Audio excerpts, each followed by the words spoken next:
today.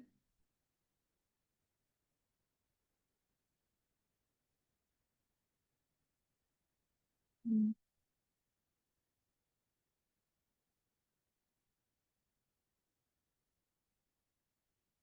I'll share my screen so that we can start with the reading. Happy evening to everyone.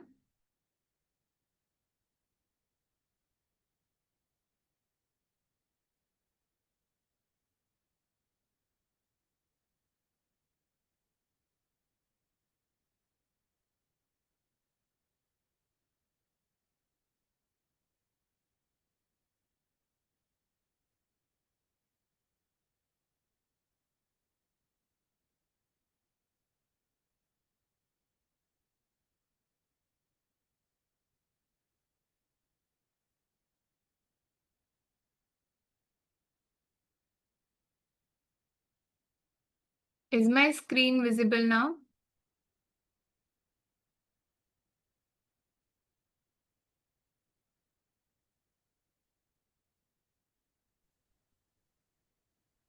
No, Aarti, you have started. Still, it's not. Yeah, it's okay now. Okay. So anybody who wants to read? ये हिंदी में है, इसे हम discuss दोनों languages में करेंगे, Hindi and English.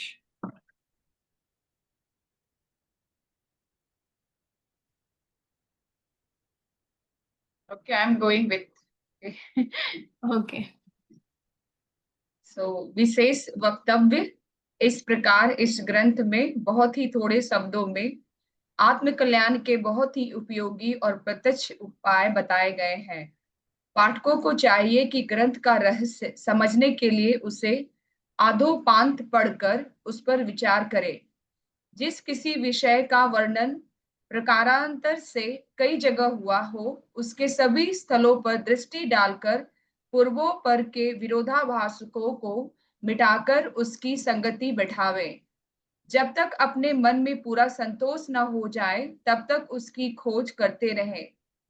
दूसरे टीकाकारकों ने उसकी संगति किस प्रकार लगाई है, वर्तमान अनुभवी संजनों का उस विषय पर क्या कहना है, और मूल ग्रंथ से सरलता पूर्वक बिना किसी प्रकार की खींचतान के क्या भाव झलकता है, इन सब बातों पर गंभीरता पूर्वक विचार करने पर कुछ समाधान हो सकता है.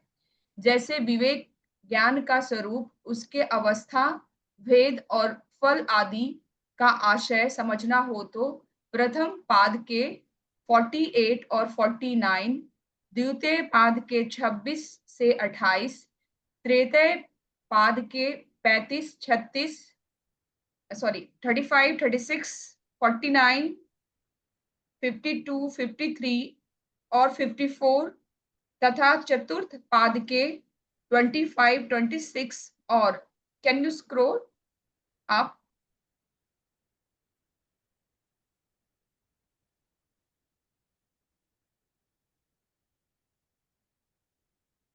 ओके.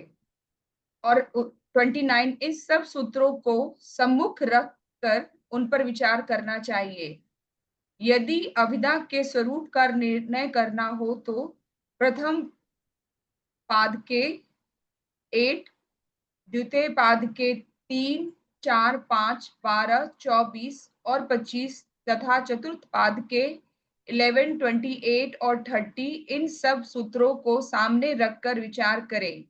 यदि समाधि के स्वरूप को उसके अवान्तर भेदों सहित भली भांति समझना हो तो प्रथम पाद के 17 से 22 और 41 से 51, तृतीय पाद के 3, 9 से 12, 35, 37, 44, 47, 49 और 50 तथा चतुर्थ पाद के 1, 29, 30, 32 और 34, इन सब सूत्रों पर दृष्टिपात करके गंभीरता पूर्वक भली भांति विचार करना चाहिए. Now I'm passing to someone else if they could take. Okay. Anybody who wants to continue?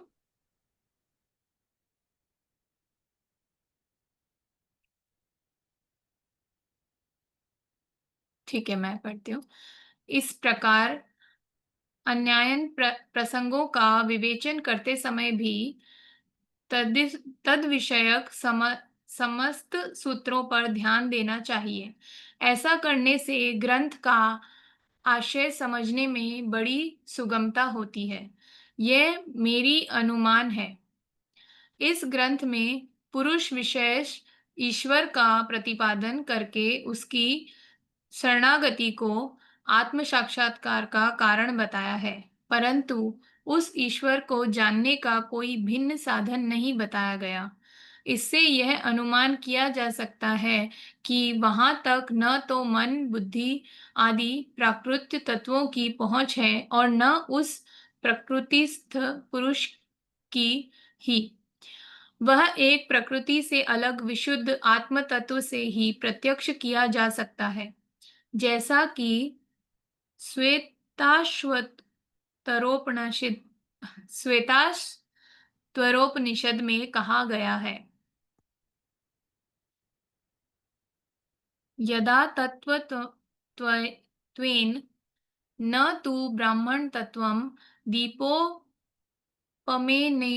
युक्तः प्रश्येत ध्रुवम् अजं ध्रुवं सर्वतत्त्वे विशुद्धं ज्ञात्वा देवं मुच्यते सर्वपाशे। जब योगी यहाँ दीपक के सदृश प्रकाशमय आत्मा तत्व के द्वारा ब्रह्म तत्व को भी भली भांति प्रत्यक्ष देख लेता है, उस समय वह उस अजन्मा निश्चल समस्त तत्वों से विशुद्ध परम देव परमात्मा को जानकर सब बंधनों से सदा के लिए छूट जाता है। कोई भी सच्चा संबंध सजातीय तत्व से ही हो सकता है, विजातीय से नहीं। ईश्वर का सजातीय तत्व आत्मा ही है, अतः उससे उसका प्रत्यक्ष अनुभव हो सकता है, अन्य जड़ तत्वों से नहीं।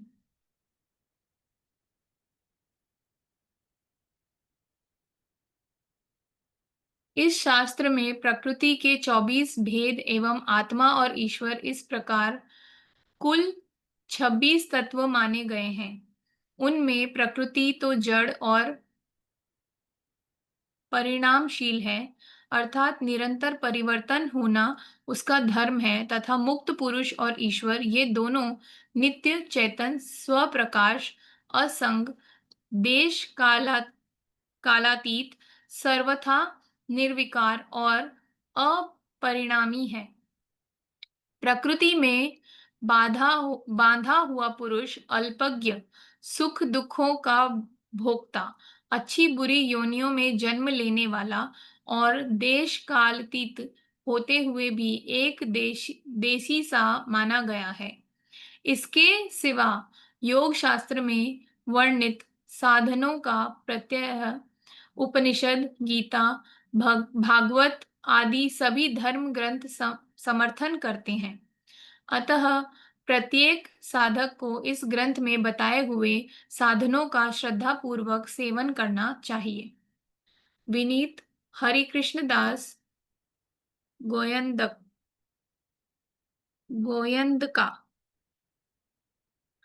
तो यहाँ जो ये टीकाकार हैं वो अपने तरफ से बता रहे हैं कि कौन से पाद में कौन से श्लोक हैं जो हमें ध्यान से पढ़ने चाहिए, जो जब हम किसी पर्टिकुलर चीज को समझना चाह रहे हैं। जैसे वो विषय की व्यक्ति बात कर रहे हैं कि आत्मकल्याण जो है इस ग्रंथ में बहुत थोड़े शब्दों में समझाया गया है कि वो कैसे उपयोगी है, और प्रत्यक्ष उसका उपाय भी बताया गया है।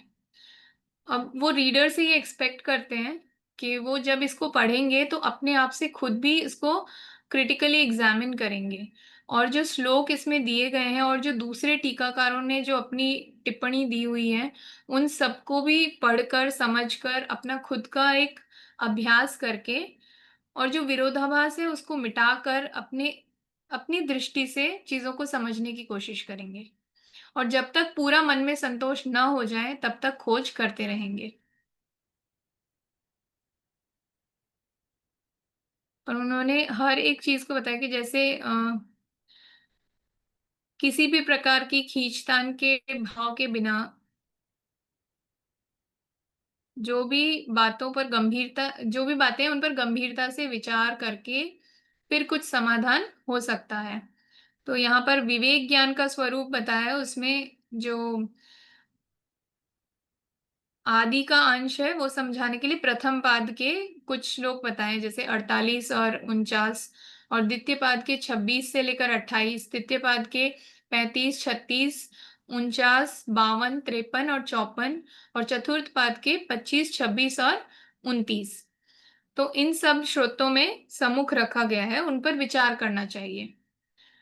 और अविधा के जो स्वरूप के हैं, उनका निर्णय करने के लिए प्रथम पाद के 8, द्वितीय पाद के 3, 4, 5, 12, 24 और 25 तथा चतुर्थ पाद के 11, 28 और 30, इन सब सूत्रों को सामने रखकर विचार करना चाहिए। तो इस तरह से वो हमें बता रहे हैं कि कौन सी चीज को समझने के लिए हमें कौन से सूत्रों पर ज्यादा विचार करना चाहिए। इसके अलावा और कोई अपना कोई व्यू पॉइंट यहाँ पर देना चाहता है?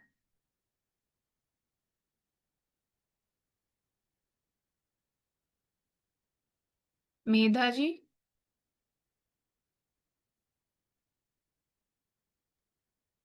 Thank you. Not actually. So, are you able to understand if I'm speaking in Hindi completely or you want me to speak in नहीं नहीं English? नहीं, I understand. I हाँ, understand हिंदी, मगर मैं एक्सप्रेस नहीं कर पाऊंगी। ओके। तो यहाँ पर वो ये भी कह रहे हैं कि ईश्वर का साक्षात्कार करने के लिए जो ये बताए गए हैं साधन, वो मतलब डायरेक्टली कोई साधन नहीं बताया गया है।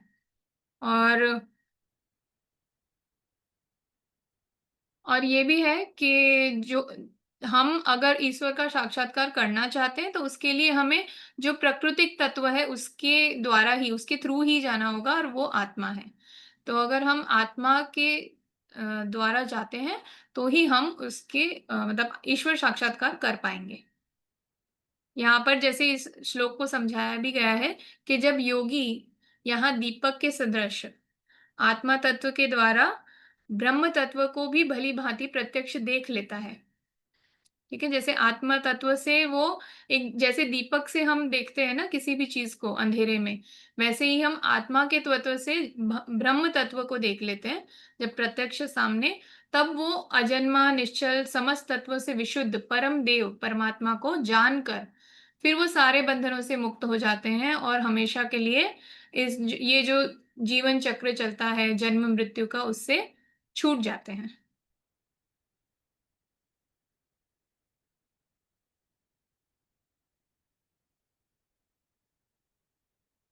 तो इस शास्त्र में प्रत्येक 24 भेद एवं आत्मा और ईश्वर, इस प्रकार कुल 26 तत्व माने गए हैं।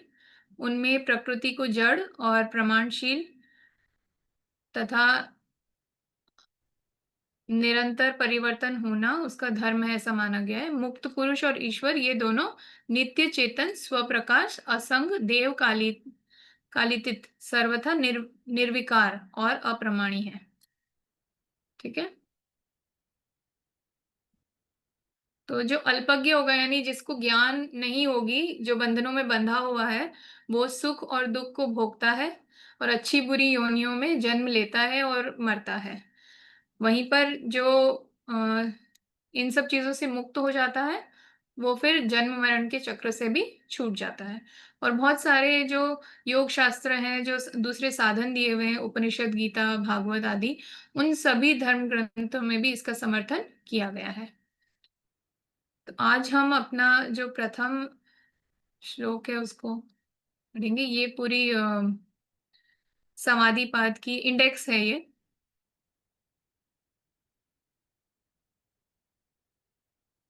इसमें 4 हैं।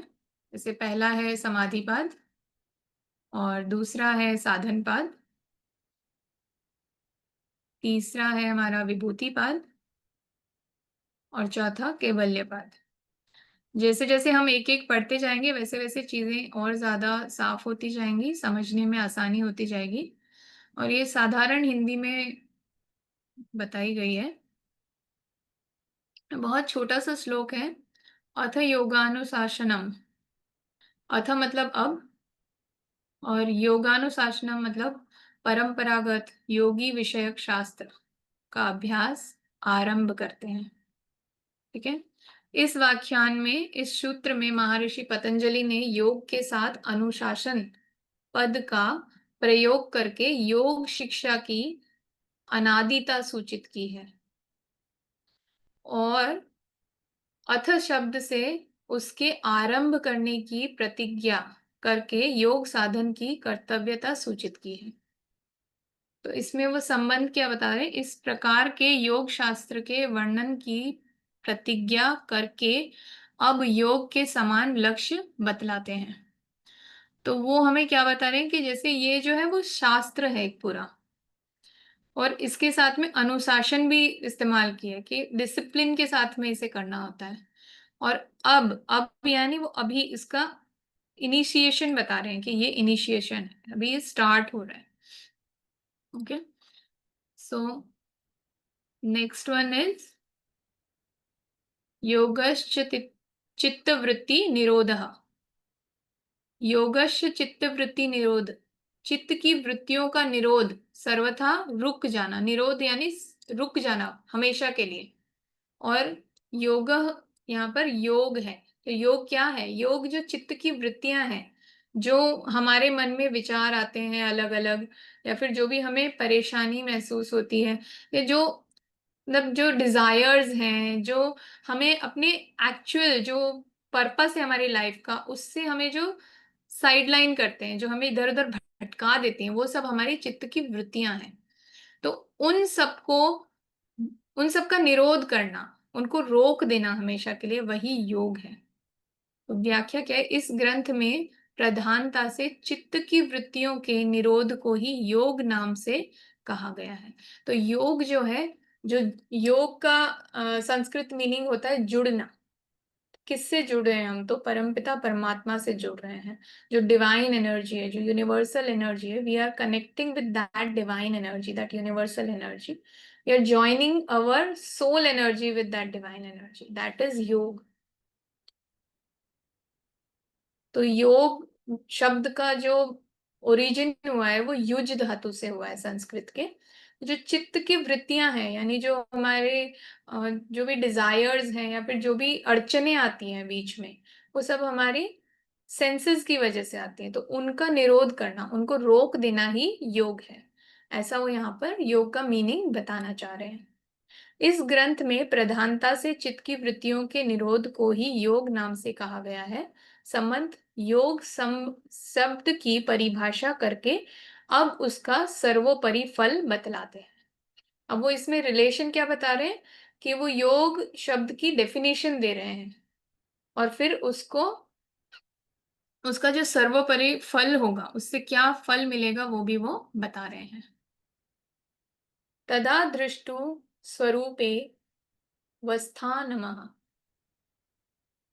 तदा उस समय, जैसे यदा यानी जब जब होता है, वैसे तदा यानी उस समय, तब तब। दृष्टु, दृष्ट, दृष्टा की, स्वरूपे अपने रूप में, अवस्था नाम स्थिति हो जाती है। क्या हो जाती है? स्थिति हो जाती है। यहाँ पर दृष्टु यानी आत्मा है। व्याख्या क्या है इसकी? जब चित्त की वृत्तियों का निरोध हो जाता है, जब हमारी डिजायर्स जो है वो रुक जाती हैं, उस समय दृष्टा आत्मा की अपने स्वरूप में स्थिति हो जाती है। जो एक्चुअल फॉर्म है हमारी सोल का, वो कब आता है? जब हमारी जो डिजायर्स हैं उनके ऊपर रोक लग जाती है। When we learn to stop our desires, control our desires, जो हमारी चित्त की वृत्तियां, चित्त यानी माइंड, तो उसकी जो असहजता है, जो भी कोई अड़चने आती है हमारी सोल को एक स्ट्रीमलाइन होने में, वो जब हो जाती हैं, तब हमारी आत्मा जो है वो एक्चुअल फॉर्म में आ जाती है, अर्थात वह केवल्य अवस्था को प्राप्त हो जाती है। केवल्य अवस्था वो क्या है? हमने पहले भी पढ़ा है, आगे भी हम पढ़ेंगे। जैसे ये योग 4 यानी केवल्य पाद में 34वें श्लोक में दिया हुआ है। तो आप आगे जाकर उसमें भी रेफर कर सकते हैं बाद में। हम यहाँ पर अभी जैसे दिया हुआ है वैसे ही आगे बढ़ते जाएंगे। क्या चित्त वृत्तियों का निरोध होने के पहले दृष्टा अपने स्वरूप में स्थित नहीं रहता? इस पर क्या कहते हैं? तो अभी एक क्वेश्चन उठता है कि इससे पहले क्या वो अपने एक्चुअल फॉर्म में नहीं है? अगर हम अभी कह रहे हैं कि चित्त की वृत्तियों का निरोध होने के बाद में जो आत्मा है वो अपने स्वरूप में आ जाती है, तो क्या चित्त वृत्तियों का निरोध होने से पहले वो अपने फॉर्म में नहीं है? उसके ऊपर हमारे जो महर्षि पतंजलि हैं वो क्या कह रहे हैं? वृत्ति सारूपमय, क्षमा करें, वृत्ति सारूप्यमित्रत इतरत्र, मतलब दूसरे समय में जो दृष्टा है यानी कि जो आत्मा है उसका वृत्ति सारूपमयम यानी वृत्ति के सदृश स्वरूप रहता है। जैसे अगर मेरे मन में डिजायर है किसी चीज की तो मैं उसी डिजायर के फॉर्म में हूँ, वो जो सोल है वो उसी डिजायर के फॉर्म में है। जैसे हम अपने आप को अलग अलग फॉर्म्स में देखते हैं। आज मैं अगर अपने आप को कोच और आरती बोलती हूँ तो मैं उस फॉर्म में देख रही हूँ अपने आप को, एज अ सोल नहीं देख रही हूँ। तो जब मेरी चित्त की वृत्तियां हट जाएंगी, जब मैं इन सब चीजों से मुक्त हो जाऊंगी, तब मैं इसके बियॉन्ड जाके अपने आप को देख पाऊंगी। तब तक मैं अपने आप को उसी फॉर्म में देख रही हूँ, एज अ विमेन। जो भी हमने अपने आप को लेबल्स दिए हुए हैं उसी फॉर्म में हम अपने आप को उन्हीं वृत्तियों के सदृश, मतलब उनके ही इक्विवेलेंट हम अपने आप को देखते हैं, या फिर कोई भी आत्मा अपने आप को देखती है। जब तक योग साधनों के द्वारा चित्त की वृत्तियों का निरोध नहीं हो जाता, तब तक दृष्टा अपने चित्त की वृत्ति के ही अनुरूप अपना स्वरूप समझता रहता है। उसे अपने वास्तविक स्वरूप का ज्ञान नहीं होता। अतः चित्त वृत्ति निरोध रूप योग अवश्य कर्तव्य है। तो अगर हम एक्चुअल में देखें तो हमारे लाइफ का पर्पस क्या है? तो हमारे लाइफ का पर्पस ये है कि जो लर्निंग हम यहाँ लेने के लिए आए हैं इस लाइफ में, उस लर्निंग को हम रिसीव करें, अपने आप को अपग्रेड करें और उसके बाद में फिर से उसी सुपर एनर्जी के अंदर हम क्या कहते हैं, सबमर्ज हो जाएं, उसी में वापस संलग्न हो जाए, मिल जाए उसी एनर्जी में। तो वो कैसे होगा? तो जब हमारी जो वृत्तियां हैं वो जब हट जाएंगी, उसके बाद ही ये हो पाएगा। तो जब तक हम अपने आप को उसी, जो भी हमारी जो वृत्तियां हैं उनके अनुरूप देखते, तब तक हम अपना ओरिजिनल फॉर्म, अपनी रियल आइडेंटिटी को जान ही नहीं पाते हैं। और जब हम उस वास्तविकता से अवगत हो जाते हैं या जान लेते हैं अपने आप को, अपनी रियल आइडेंटिटी को, तब हम वास्तव में अपने रियल फॉर्म को पहचानते हैं और फिर हम जान पाते हैं कि हमारा रियल पर्पस क्या है। और इन चित्त वृत्तियों का निरोध करने के लिए योग एक आवश्यक कर्तव्य बताया है महर्षि पतंजलि ने। यानी हमें ये जो योग साधना है वो करनी ही चाहिए, ऐसा उनका कहना है। तो किस लिए करनी है? तो चित्त की वृत्तियों को शांत करने के लिए। चित्त की वृत्तियां असंख्य होती हैं, अतः उनको 5 श्रेणियों में बांटकर सूत्रकार उनका स्वरूप बतलाते हैं। तो जो महर्षि पतंजलि ने सूत्र दिए तो उनको सूत्रकार कहा गया है, और उन्होंने इनको 5 श्रेणियों में यानी 5 कैटेगरीज में डिवाइड किया है और फिर उनका स्वरूप बतलाया है। Anybody who wants to read? Sanskrit तो बहुत अच्छी मुझे भी नहीं आती, कोई बात नहीं, आप भी कर सकते हैं try.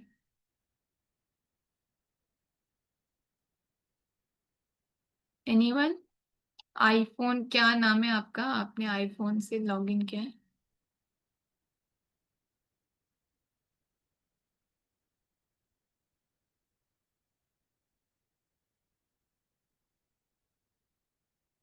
Rajeshwari, will you continue from here?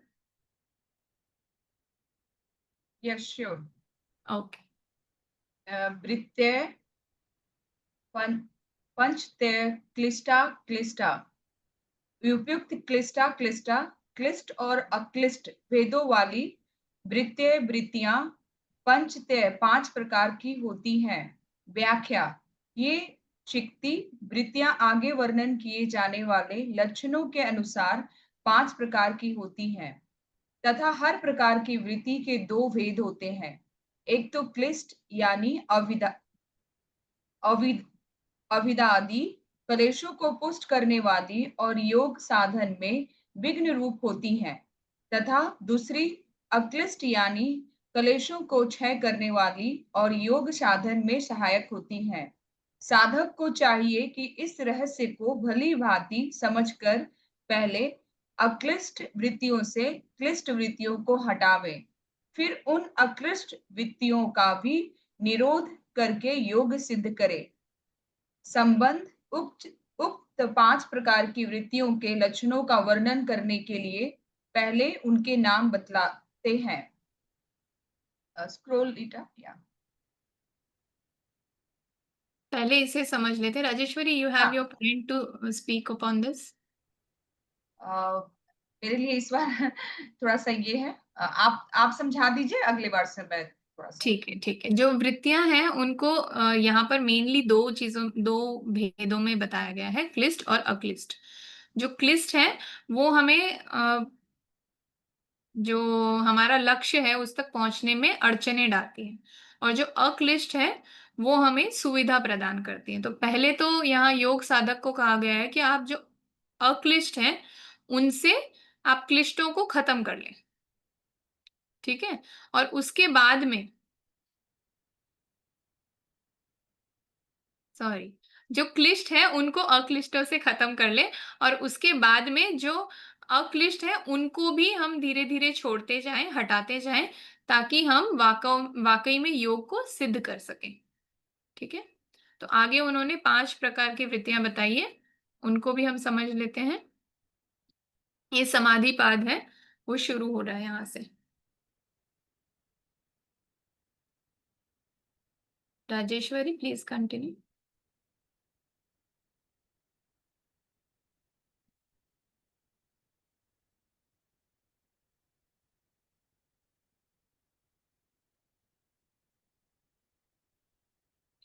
प्रमाण विप्रय यविकल्प निद्रा स्मृत्ययः।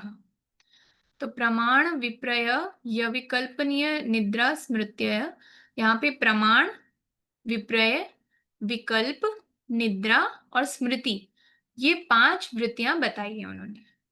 इन पांचों के स्वरूप का वर्णन स्वयं सूत्रकार ने अगले सूत्र में किया है, अतः यहाँ उनकी व्याख्या नहीं की गई है, यहाँ पर उनकी डेफिनेशन नहीं दी गई है, यहाँ सिर्फ उनको स्टेट किया गया है कि प्रमाण, विप्रय, विकल्प, निद्रा और स्मृति, ये 5 वृत्तियां हैं, ठीक है।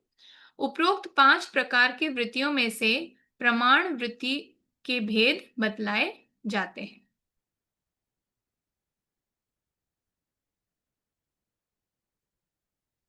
प्रत्यक्षानुमानगमाः प्रमाणानि। तो यहाँ पर प्रत्यक्षानुमानागमाः, प्रत्यक्ष, अनुमान और आगमन, ये 3 प्रमाणानि यानी प्रमाण है। ये तीनों क्या है? प्रमाण है।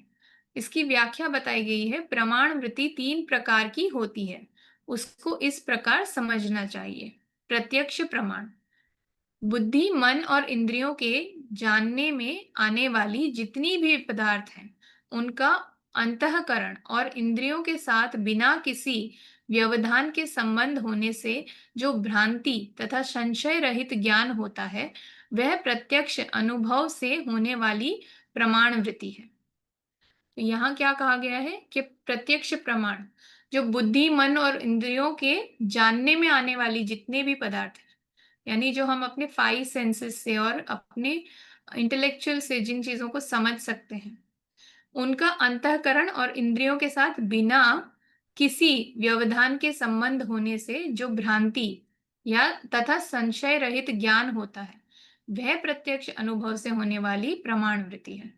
तो उसकी वजह से जो हमें नॉलेज मिलता है, जो उनका संबंध है, उससे जो भ्रांति उत्पन्न होती है, यानी जो डिल्यूजन होता है, उससे जो हमें नॉलेज प्राप्त होता है, उसको हम क्या कहते हैं? प्रमाण वृत्ति कहते हैं। जिन प्रत्यक्ष दर्शनों से संसार के पदार्थों की क्षणभंगुरता का निश्चय होकर या सब प्रकार से उनमें दुख की प्रतीति होकर मनुष्य का सांसारिक पदार्थों में वैराग्य हो जाता है, जो चित्त की वृत्तियों को रोकने में सहायक है, जिनसे मनुष्य की योग साधन में श्रद्धा और उत्साह बढ़ते हैं, उनसे होने वाली प्रमाण वृत्ति को अकलिष्ठ है। उनसे होने वाली प्रमाण वृत्ति तो अकलिष्ठ है, तथा जिन प्रत्यक्ष दर्शनों से मनुष्य को सांसारिक पदार्थ नित्य और सुख रूप होते हैं, भोगने में आसक्ति हो जाती है, जो वैराग्य के विरोधी भावों को बढ़ाने वाले हैं, उनसे होने वाले प्रमाण वृत्ति कलिष्ठ है। तो जैसे हमने पहले पढ़ा था कि कुछ कलिष्ठ होती है और कुछ अकलिष्ठ होती है। तो जो कलिष्ठ है वो हमें हमारे रियल पर्पस से दूर करती हैं, और जो अकलिष्ठ है वो हमारे रियल पर्पस यानी जो डिवाइन के साथ हमें मर्ज हो जाना है, उस पर्पस के साथ में जोड़ती हैं, उसमें सरलता प्रदान करती हैं, वो अकलिष्ठ है।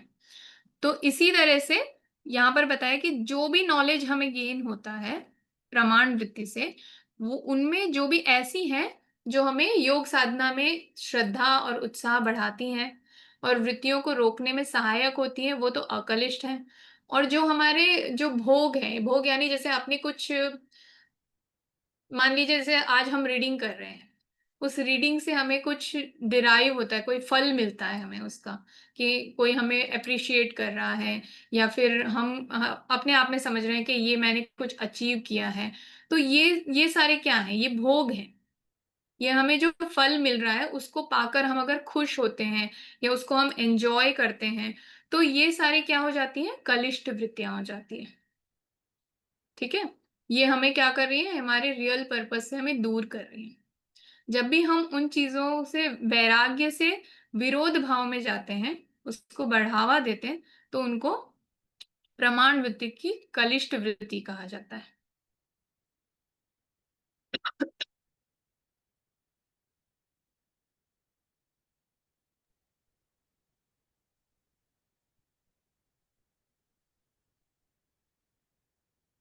यहाँ से कोई रीड करना चाहेगा?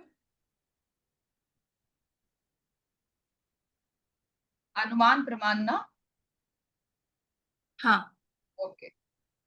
Can you give the easiest meaning of Kalist and one more word? Easy. कलिष्ठ और अकलिष्ठ। कलिष्ठ मतलब जैसे हमने यहाँ पे पढ़ा, इंग्लिश वर्ड तो Easy मतलब शॉर्ट, मतलब जो जानते हैं वो बोलचाल की भाषा में। मीन्स हम ऐसे कह सकते हैं कलिष्ठ यानी जो ब्लैक मान ले, यानी कलंकित। जैसे कुछ बुरा होता है तो हम अपने आप को कलंकित महसूस करते हैं, और अकलिष्ठ यानी जो हमें कलंक से दूर करेगा। यानी एक तरह से वो हमें ये कह रहे हैं कि ये एक तरह का कलंक लगना है अगर हम भोगों को स्वीकार करते हैं, उनको एंजॉय करते हैं। और जब हम भोगों से दूर होते हैं, यानी हम उन चीज़ों में अपने आप को ज़्यादा इन्वॉल्व नहीं करते हैं, जो भी हम डिराइव कर रहे हैं एज़ अ रिज़ल्ट, तो वो अकलिष्ठ है। Thank you. इज़ इट अनुमान सफिशिएंट या प्रमाण। मैं और एक्सप्लेन करने की कोशिश करूँ? या श्योर श्योर, थैंक यू। अ, अनुमान प्रमाण किसी प्रत्यक्ष दर्शन के सहारे युक्तियों द्वारा दो जो अप्रत्यक्ष पदार्थ के स्वरूप का ज्ञान होता है, वह अनुमान से होने वाली प्रमाण वृत्ति है। जैसे धूम को देखकर अग्नि की विद्यमानता का ज्ञान होना, नदी में बाढ़ आया देखकर दूर देश में वृष्टि होने का ज्ञान होना इत्यादि। इनमें भी जिन अनुमानों से मनुष्य को संसार के पदार्थों की अन्यथा, दुख रूपता आदि दोषों का ज्ञान होकर उनमें वैराग्य होता है और योग के साधनों में श्रद्धा बढ़ती है, जो आत्मा ज्ञान में सहायक है, वो सब वृत्तियां तो अक्लिष्ट हैं और उनमें विपरीत वृत्तियां क्लिष्ट हैं। आगम प्रमाण वेद शास्त्र और आप्त यथार्थ वक्ता पुरुषों के वचन को आगम कहते हैं, जो पदार्थ मनुष्य के अंतःकरण और इंद्रियों के प्रत्यक्ष नहीं है एवं जहां अनुमान की भी पहुंच नहीं है, उसके स्वरूप का ज्ञान वेद, शास्त्र और महापुरुषों के वचनों से होता है। वह आगम से होने वाली प्रमाण वृत्ति है। जिस आगम प्रमाण से मनुष्य का भोगों में वैराग्य होता है और योग साधनों में श्रद्धा उत्साह बढ़ते हैं, वह तो अक्लिष्ट है। और जिस आगम प्रमाण से भोगों में प्रवृत्ति और योग साधनों में अरुचि हो, जैसे स्वर्ग लोक की भोगों की बड़ाई सुनकर उनमें और उनके साधन रूप काम कर्मों से आसक्ति और प्रवृत्ति होती है, वह क्लिष्ट है। संबंध प्रमाण वृत्ति के भेद बतलाकर अब विप्रय वृत्ति के लक्षण बतलाते हैं। पहले ये दोनों श्लोक हम डिस्कस कर लेते हैं। मतलब श्लोक यानी जो उन्होंने डिफाइन किया है, इसको डिफरेंशिएट किया एक्चुअली। तो अनुमान प्रमाण में आप कुछ कहना चाहती हैं इसके ऊपर? Not this time. I have to go through. The words are.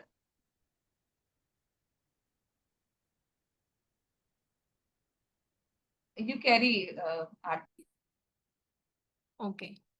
तो जो युक्तियों द्वारा हमें प्रत्यक्ष अप्रत्यक्ष पदार्थ के स्वरूप का ज्ञान होता है, यानी जो हमें सामने नहीं दिख रहा है लेकिन हमें अपने सेंसेस से या किसी भी तरीके से हमें जो अनुमान मिलता है, जो प्रमाण वृत्तियां, उन्हें हम प्रमाण वृत्तियां कहते हैं, ठीक है? जो हमें ज्ञान मिलता है, उनकी अप्रत्यक्ष चीजें हैं, लेकिन हमें जैसे जैसे उनकी समझ आती है, उससे हम जो ज्ञान लेते हैं उसको प्रमाण वृत्ति करते हैं। जैसे धूम को देखकर अग्नि की विद्यमानता का ज्ञान होना, जैसे कि धूम यानी स्मोक होता है। तो जैसे हम स्मोक को देखते हैं तो हमें ये पता चलता है कि कहीं धुआं है तो फिर वहां पर आग भी होगी। Just a second, I need to take a call.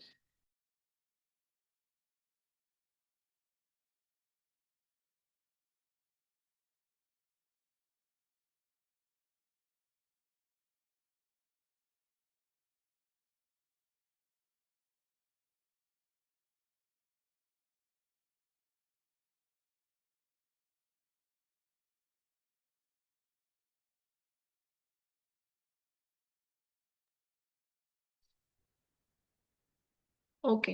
तो जैसे हम स्मोक को देखकर समझ जाते हैं कि कहीं ना कहीं आग जरूर लगी होगी। जैसे नदी में बाढ़ आया देखकर दूर देश में वृष्टि होने का ज्ञान होता है। जैसे अगर नदी में बाढ़ आई है और हमारे यहाँ पर बारिश नहीं भी हो रही, it's not raining here, but still we can acknowledge, we can identify that there must be heavy rainfall somewhere nearby, that's why there is flood in the river। ठीक है? तो इस तरह के जो ज्ञान होते हैं उनको प्रमाण वृत्ति कहा जाता है।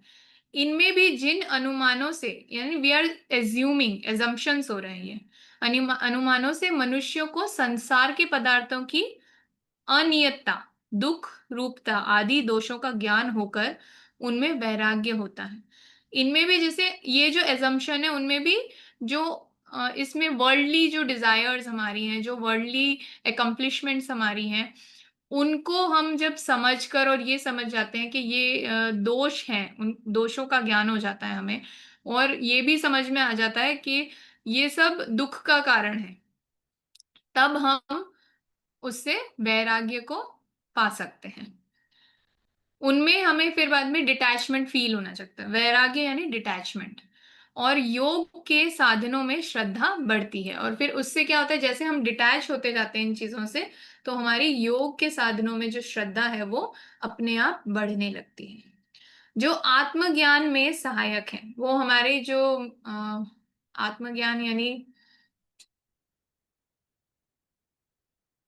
सेल्फ सेल्फ एक्नॉलेजमेंट, हमारा खुद खुद के बारे में जो नॉलेज है वो अपने आप एनलाइटनमेंट होने लगता है। ये सब वृत्तियां तो अकलिष्ट हैं और उनके विपरीत वृत्तियां कलिष्ट हैं। तो ये सारी जो वृत्तियां हैं ये सारी जो अकम्प्लिशमेंट्स हैं वो एक्चुअल में अकलिष्ट हैं, यानी वो हमारे लिए अच्छी हैं। और इसके जो उल्टी हैं जो हमें ये ज्ञान नहीं होने देती हैं कि हमारा इन डिज़ायर्स में और ये जो वर्ल्डली अकम्प्लिशमेंट्स है, उनमें ज़्यादा अटैचमेंट नहीं होना चाहिए। ये सारी चीज़ें जो हमें जानने नहीं देती हैं, वो वाली वृत्तियाँ कलिष्ठ होती हैं। आपने आगम प्रमाण पढ़ा था आगे, तो वेद, शास्त्र और आपत, यथार्थ वक्ता, पुरुषों के वचनों में आग वचनों को आगम कहते हैं। यानी या तो वेद में, शास्त्र में लिखा होगा या फिर किसी संत ने ये चीज़ें समझाई होगी आगे, किसी ज्ञानी पुरुष ने ये समझाया होगा, उनको आगम कहते हैं। जो पदार्थ मनुष्य के अंतःकरण और इंद्रियों के प्रत्यक्ष नहीं है, यानी हमारे जो इनसाइट्स हैं, उनमें भी नहीं है और हम अपने 5 सेंसेस से भी उनको पहचान नहीं सकते हैं। एवं जहाँ अनुमान की भी पहुँच नहीं है और जहाँ पे हम एज़्यूम करके भी उस नॉलेज तक नहीं पहुँच सकते हैं, उसके स्वरूप का ज्ञान वेद, शास्त्र और महापुरुषों के वचनों से होता है।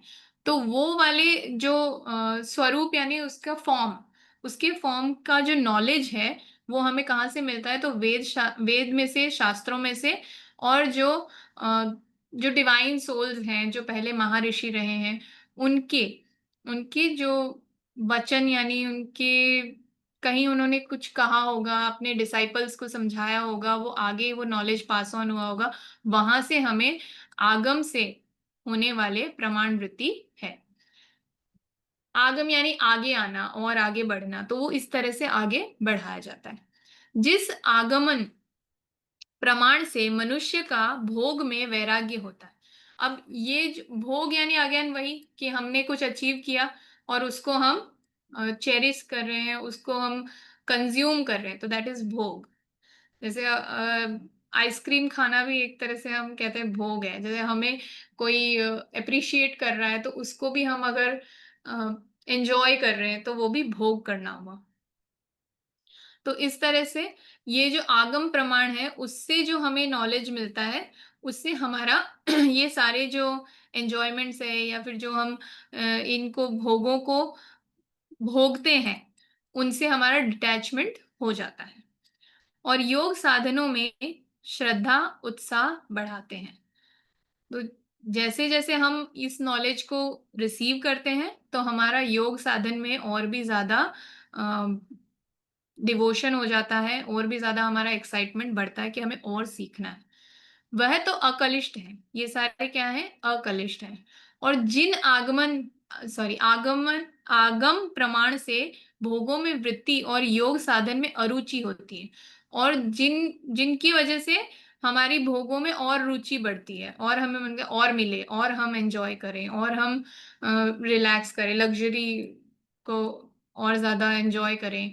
तो उनसे और क्या होता है, योग साधनों में अरुचि होती है, फिर हमारा इंटरेस्ट नहीं रहता है योग में कि हमें ये सब नहीं करना है। हम और ज़्यादा दूर हो जाते हैं एनलाइटनमेंट से। तो वो सब क्या है? वो सब कलिष्ठ हैं, ठीक है? जैसे स्वर्ग लोक के भोगों की बड़ाई सुनकर उनमें और उनके साधन रूप सकाम कर्मों में आसक्ति आसक्ति इज़ अगेन अटैचमेंट यानी उनकी तरफ बहुत ज़्यादा रुझान होना। अम, जैसे मोह कहते हैं, है ना? और प्रवृत्ति होती है, यह कलिष्ठ है। तो जैसे अगर हम स्वर्गलोक की भी बात करते हैं, लोग बोलते हैं स्वर्ग है, स्वर्ग में सब कुछ बहुत अच्छा-अच्छा है। तो अगर कोई ये सोचता है मैं तो बहुत अच्छे-अच्छे काम करूँगा तो मैं स्वर्ग में जाऊँगा या मैं स्वर्ग में जाऊँगी, तो वहाँ पर जो उनकी वो आसक्ति है कि स्वर्ग को भोगना है, वो भी एक तरह से कलिष्ठ वृत्ति है। तो यहाँ पर उन्होंने संबंध क्या बताया है? प्रमाण वृत्ति के भेद बतलाकर अब विपर्य वृत्ति के लक्षण बतलाते हैं। तो आई थिंक हमें यहीं पर इसे स्टॉप करना चाहिए क्योंकि और ज़्यादा फिर डाइजेस्ट नहीं हो पाएगा। ये काफ़ी हेवी टॉपिक है। तो यहाँ पर प्रमाण वृत्ति के तो भेद बताए उन्होंने यानी उनको डिफरेंशिएट किया है और विपर्य वृत्ति के लक्षण भी आगे बताए हैं। तो मैं ये रिक्वेस्ट करूँगी आप सभी से कि इसको दोबारा एक बार रिवाइज़ करें और रिवाइज़ करने के बाद में अपने आप से सेल्फ स्टडी भी करें, कहीं और भी दूसरी जगहों पर इसके रेफरेंसेस देखें। ठीक है? तो हमने 7th श्लोक तक किया है। हैंड रेज किया है। आप कुछ बोलना चाहते हैं तो आप अनम्यूट करके बोल सकते हैं। Hello. What are the page number you read today? Page number it's 14। हाँ जी, 14 1 4 14 टू 14 टू 14 तक रीड किया है हमने। 14 तक पेज किया, का ओके हाफ। हाँ, ओके, 7th ठीक है। मैं श्लोक हमने रीड किया आई है। वांटेड टू कम बट मैं लेट आया जरा, ठीक था। नहीं, thank its you, okay, okay, you are thank always on time. You. नहीं, ये टाइम मेरा नहीं है, क्या करूँ। ठीक है, thank you, thank you. Okay, I'm stopping the sharing. Anybody who have any query or question, want to ask anything or discuss anything, you have your own viewpoint you want to share? Okay, Rajeshwari. It's okay, Rajeshwari.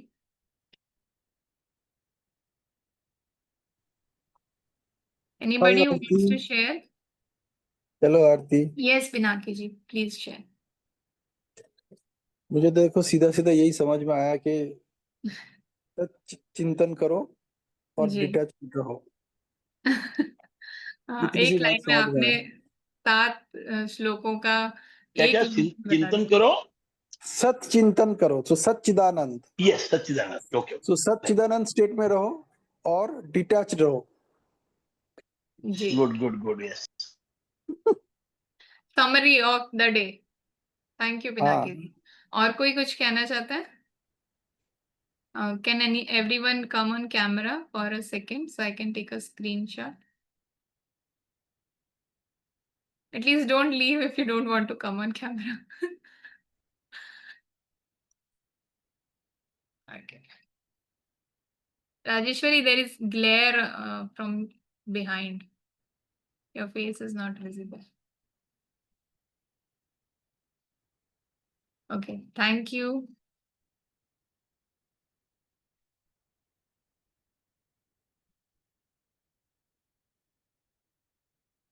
So how did you find the session? Done. It's done.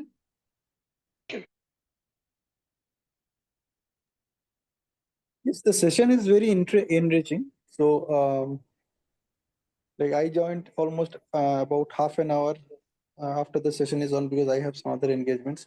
लेकिन उसके बाद भी जितना हुआ वो बहुत अच्छा था। आपकी हिंदी बहुत अच्छी है। And, जैसे आपने एक एक चीज को पढ़ पढ़ के आप उसका एक्सप्लेनेशन दे रही थी, वो भी बहुत अच्छा है। Thank you.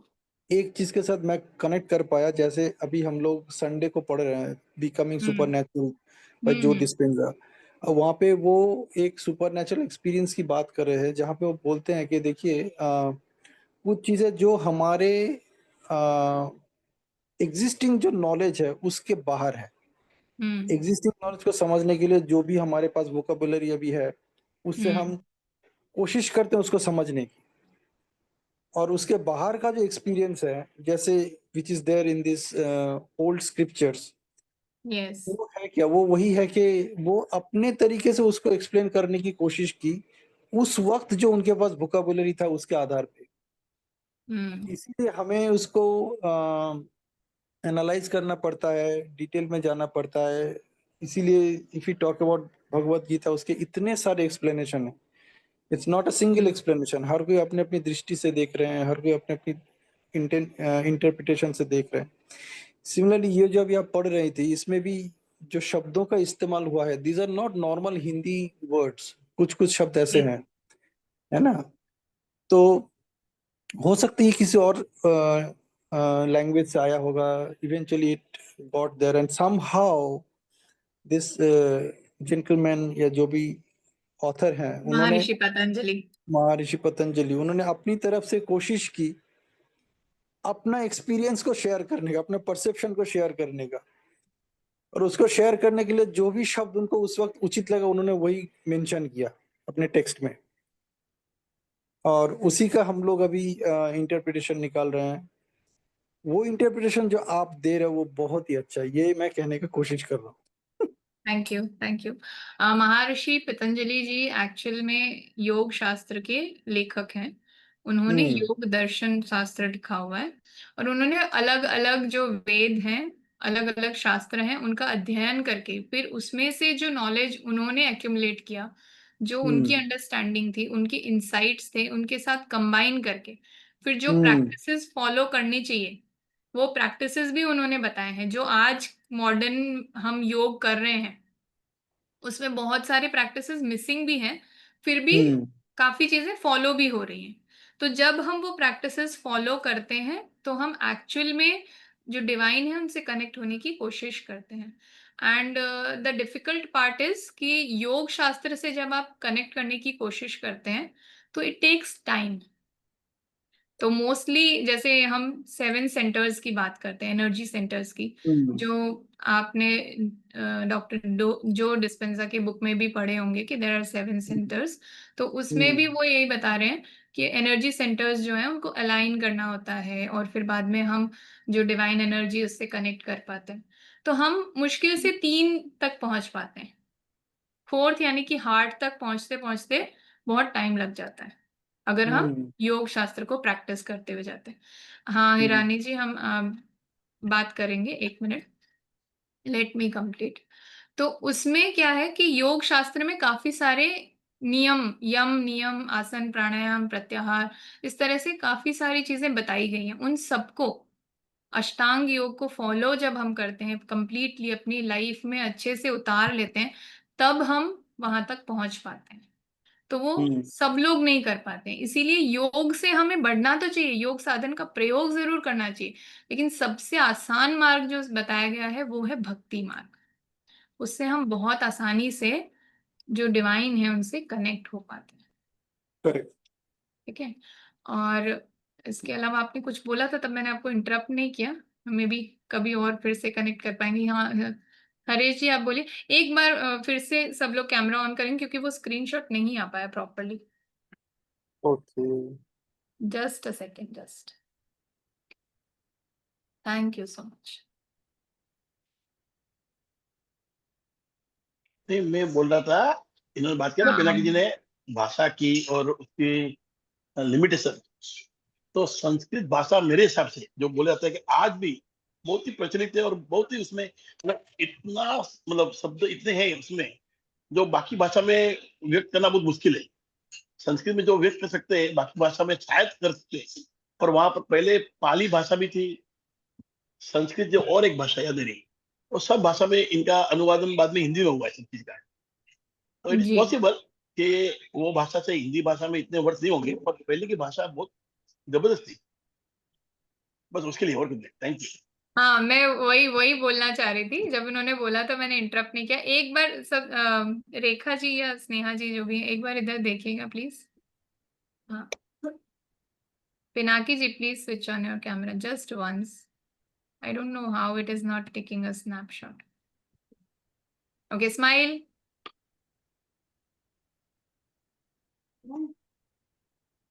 Done.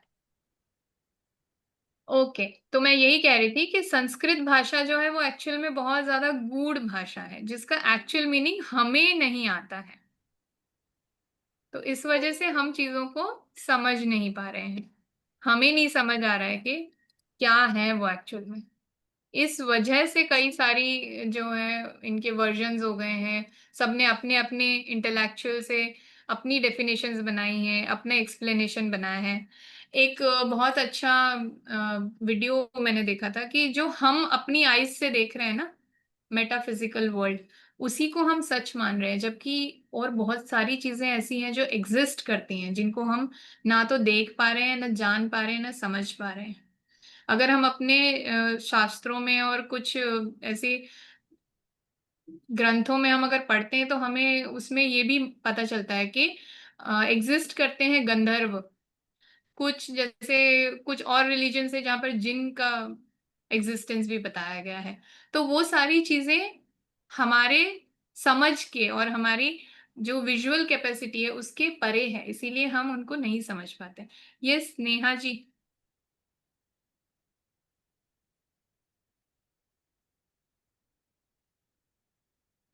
You are not audible, you are mute. Yeah, thank you. Aarti, I would just like to add जो अभी आपने बताया ना, So कुछ दिन पहले I came up to this thing that we just have 5 senses which are with related to organs and 6th senses, but actually we have 9 senses. And top of it that जैसे dogs या cat होते हैं, so they only see like 3 colors and 4 colors. तो उनकी capacity के हिसाब से वो देख पा रहे, like the way you told right now.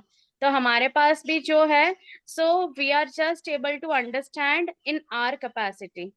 जो ह्यूमन जो डिजाइन किया गया है.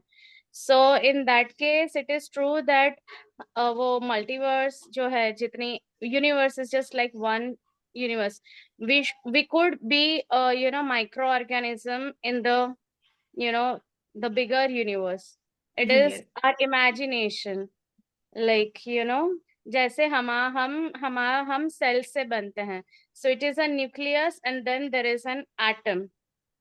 So it is like a solar system only where nucleus we can say is a sun, and then वो जो उसके periphery में है, जो उसकी orbiting कर रहा है, so that are atoms, जो protons and atoms होते हैं. So in that way, the same way we might also be an atom for some bigger version, maybe which we are not even aware about it. Exactly. So it is whatever we are understanding is just in our capacity. क्योंकि वो जैसे कहते हैं ना कि वो सिद्धि प्राप्त करना या कुछ और समझना या उसके हमारी कैपेसिटी से आगे समझने के लिए बहुत ज्यादा जतन करनी पड़ेगी. I think like we really have to dig ourselves into deeper versions of this ग्रंथ्स. Very beautiful expression. Yes, Hirani ji, what you want to say? It is said that we are living in a multiverse, right? And हो सकता है कि मैं जहाँ बैठा हूँ वहां और कोई बैठा है. जैसे कि कुत्ता, एक डॉग या another animal, they can listen to a noise which are not audible to us. Yes. So it is a different dimension. So there could be somebody sitting in my place who is not in another dimension, and another realm of world. So yes, she's right. It is said that we are living in multiverse, and there are many universe, millions of universe पूरे इसमें. So I don't know, बहुत अजूब है. इतना बात करेंगे तो हम लोग पागल हो जाएंगे. It is very difficult to understand. इसीलिए हम इस किताब को पढ़ रहे हैं ताकि हम इसे थोड़ा सिंपली समझ सकें. Yes. और इसमें बहुत सारा ज्ञान है, तो आप लोग सभी कोशिश कीजिए कि जितनी बार भी सेशन हो. अच्छा, there is an important announcement. पहले हम इसे वीक में 2 बार करने वाले थे, but as I am seeing it is a very difficult subject to understand so easily. तो इसमें अपने अध्ययन की भी जरूरत है, तो हम वीक में 1 बार यानी एवरी मंडे अब से इसको करेंगे, जो रीडिंग है उसे. और उसके बाद अपने आप से सब लोग अपना सेल्फ स्टडी करें, जिसे स्वाध्याय भी कहते हैं. और फिर स्वाध्याय. अपने एक्सपीरियंसेस और अपने इनपुट्स प्लीज ग्रुप में शेयर जरूर करें. Absolutely. Okay? So it's 6 now. So let's disperse now. Thank you so much for joining. Thank you. Thank you.